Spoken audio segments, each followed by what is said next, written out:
Hey guys, it's Christian from Lost in Discovery and welcome back to the channel.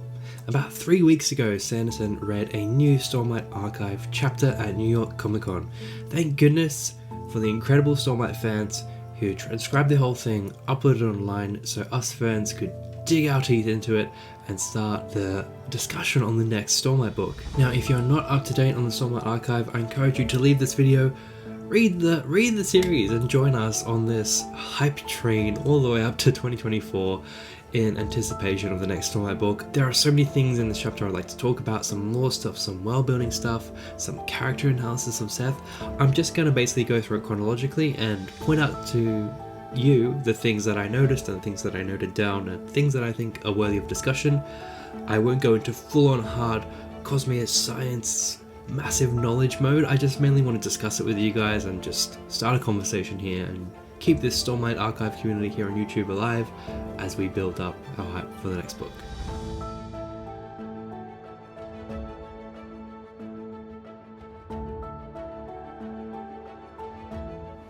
So this chapter is our first look into the Szeth flashbacks, which will be the main feature throughout the 5th Stormlight Archive book. Sanderson noted before he read this that he wanted to keep this as a serene, peaceful build-up before we get into the heavier stuff of the 5th book. And I think that ties it beautifully to the first lines of this chapter, which I just thought were fantastic. Szeth's son Nutero found magic upon the wind, and so he danced with it. Honestly, just contrasting this to how the Wave Kings, where Szeth's son Villano wore white as an assassin to kill the king. Oh man, I screwed up the iconic line, but you get what I mean. It's incredible to see the contrast between the Szeth, the sweet, innocent, inquisitive, loving Szeth of this chapter where he's 11 years old, to the killer in the Way of Kings, and just how much he's progressed since then in Rhythm of War, and we'll see that a lot throughout this chapter. So to set the scene of this chapter, if you have not read it already, I'll post links below if you'd like to read it first. To set the scene, Szeth is dancing in front of his family's stone while his sister Elid, who's 14, plays the flute for him. The description of this stone is quite interesting. The stone of his family, the stone of his past, the stone to whom he gave his dance. So again, a peek into Shin culture. It seems like each family has their own stone that they worship or revere. Find it interesting that he notes it's the stone of his past. Like I said in my last Stormlight video, we saw Venli, when she was stone shaping, she heard voices of the past. She saw visions of these stone shapers of days gone by and seeing a world that existed way before her. I wonder if some sort of family lineage or family memories or somethings are stored in these stones. We know that there is some interaction with Spren going on here. We know that the Spren are showing up near the stones in Shinovar. Why? Exactly to what mechanics, how this works, we're still figuring it out. But lots of interesting detail here. The next peek into Shin life or Shin culture we get here, and remember, this is our first proper look, first proper chapter really in Shinovar, as far as I know, since Risen, that interlude in the Way of Kings. So if you really want to think real world time, this is like our first chapter in Shinovar since 2010, which is insane. Regardless, the next part of Shin culture we learn about here are splashes. And splashes are the colours they choose to wear to mark their station. It seems like you have some choice as to what splash or colour you wear. Maybe there's a limited range. We know that Szeth's family, it seems that they work under a farmer, and he notes that his sister is wearing orange as her splash, and he notes that he himself is wearing red, the colour of Roshar, and he notes that he has chosen this deliberately. It seems like out of respect for the stones and the rocks and the Spren of Roshar, he's wearing this colour. The exact details of what splashes mean beyond that, we don't know yet. It's very cool that we see Szeth's dancing ability kind of foreshadow his prowess as an assassin and as a warrior. What I find a bit more interesting here is how Szeth sees the world here, his inner monologue and his inner dialogue here. He seems to absolutely adore where he lives. It really feels like he's in love with the landscapes of Shinovar and the nature and just the slow way of life around him. There's lots of dialogue with the vocabulary of adding and subtracting, and it seems to be one of the core Shin principles to add to this world as opposed to subtract from it. And this starts my theory brain right up. We know that the Shin people originally came from the planet Ashen, Shin. You start to see the connection. And Asham was destroyed, messing with surges and destroying everything. So imagine they've come to Roshar, cultivation has helped them set up, giving them this beautiful oasis, perfect for humans to thrive. They probably have massive amounts of respect for the land, they want to add to it, they want to cultivate it, they want to take care of it, and when they see bits of Roshar coming through, these rocks, these stones, they have reverence for them, they worship them, they are thankful, and I suppose they would know it's the Singer's Land. I'm not too sure. They probably have interacted with Spren for the first time through there.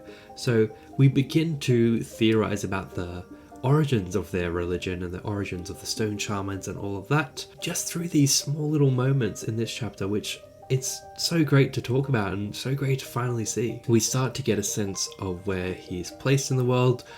On the official maps of Roshar so far, no cities, no real landmarks have been marked in Shinovar, so this is very exciting too. His home of Claremont was at the very edge of a broad plain, excellent for grazing, with an ocean beyond on the southeastern edge of Shinovar, an honoured location near one of the monasteries just along the mountain ridge where one of the sacred honor blades was kept. So not only do we get a rough estimation of where exactly we are in Shinovar here, we learnt that we're near the monasteries where the honor blades are kept. Now we know that some honor blades end up with Szeth's father. No idea how that's going to happen yet, but we get some really interesting information about these raiders from the outside world of Shinovar coming in, and I'm assuming they're trying to get the honor blades. Now, Szeth is really panicked about this. He's very concerned about what these outsiders are going to do. They don't have the same respect for stone as they do. He sees them as just like complete people that just do not fit in with his worldview at all, and that scares him. And Szeth's sister Elid is kind of like, dude, relax. Imagine they have to go up against the servant that's being trained in the monasteries, and he's like, dude, do not talk about that. It's basically implied that there is a female called the servant being trained by the stone shamans to use one of the honor blades. What the implications of that are, I have no idea, but it gets me excited to see where this is going to go. I suppose it just gives us a better sense that these honor blades are truly treated as a very serious thing here in Shin culture, and they have someone they're actively training to use them, and I'm assuming learn how to control certain surges that come with said honor blade. I don't know how much the farmer people or the general Shin people know about that, but us as the reader, we could start to get excited about the possibilities there. Quick side note for a throwaway line here where Sanderson talks about Elid losing her flute. She maybe just lost her flute. I don't know, maybe it's just a throwaway line, she lost it, but Sanderson rarely does throwaway lines. And look, flutes in Stormlight, we've got Wit, we've got Hoyd, we've got Kaladin. It's just the whole thing.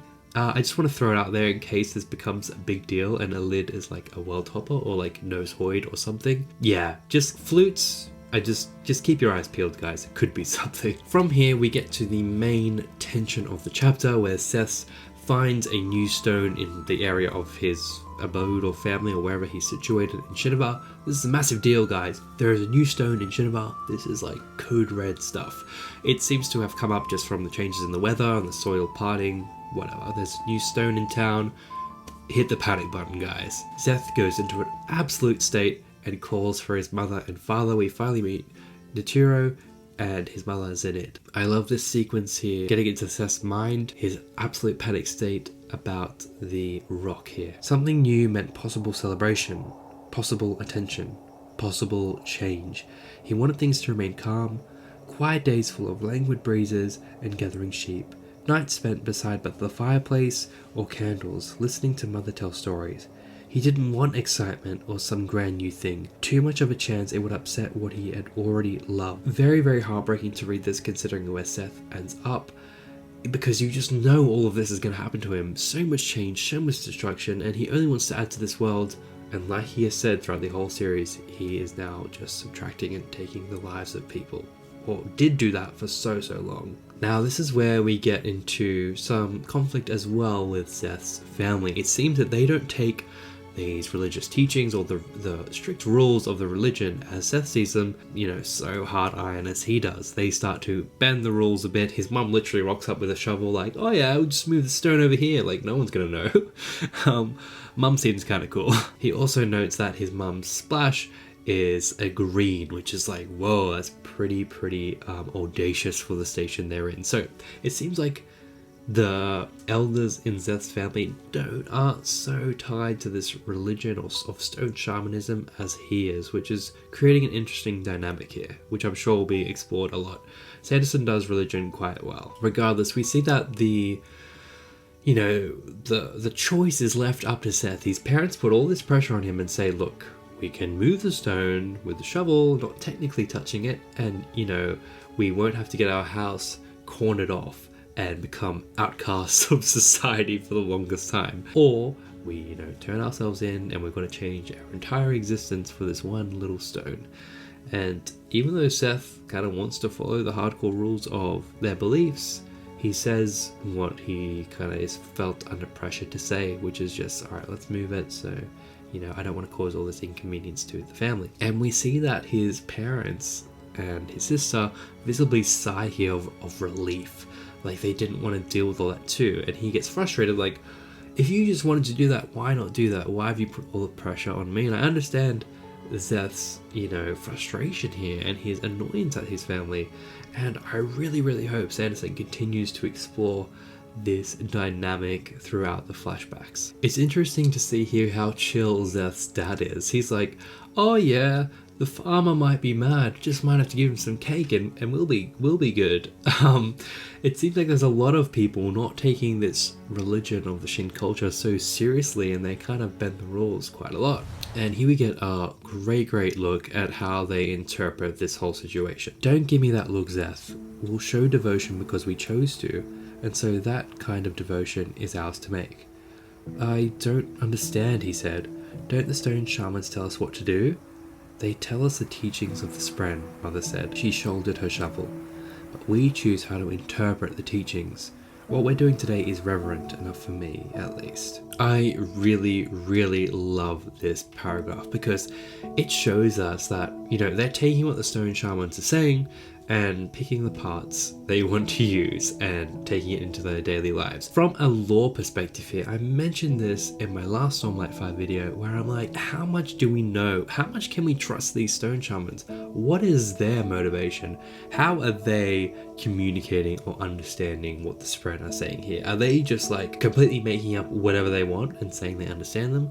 Do they actually have a bond with these Spren and can talk to them? Do they have something like Venli has where they can stone shape and unlock memories from the past and interpret things? Why do they have the honor blades? Why are they running this? Why are farmers at the top of the hierarchy in Shinovar? So many questions here, but so many sort of nudges and hints and kind of pushing you in a direction of slowly understanding what the hell is going on here. As the chapter ends, we see there a horn or a siren goes off saying that the raiders are attacking. We get information that the farmer of this general area owns some troops, or not owns some troops, well, has some troops who can take care of the situation, so we're rushing to that location now. If raiders do come to the house, they'll think nothing of a stone. They don't feel or commune with them. They ignore the Spren. So it seems like the Shin people have a deeper understanding of what these stone Spren, or these Spren in the stone, or these memory Spren, or whatever, have going for them, and these people of Greater Roshar have no clue what the heck is happening there. So look, I know I've just rambled for quite a bit about this chapter and given you a play-by-play and given you a few lore tidbits. I know this isn't my deepest lore and world-building look into Stormlight.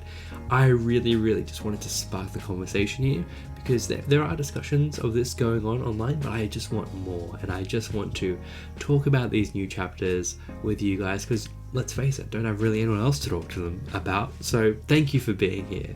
Please engage with me in the comments. Please let me know, is there something I missed that you'd love to talk about in this chapter? Where is your mind going with all of these bits of information Sanderson is feeding us about the Shin culture? You have these new questions of like, why, if he was named Truthless, why did they let him keep the honor blade after that? There are these big plot holes like that I need to be filled in these Szeth chapters here. Regardless, thank you so much for being here. I appreciate all the support. I know I haven't done as much Stormlight lately, but trust me, there are massive things coming in regards to Stormlight on this channel, and I hope you'll be patient with me because I'm sure it will pay off in due time. I hope you've been well. Thank you for being here, and I'll see you soon. Bye.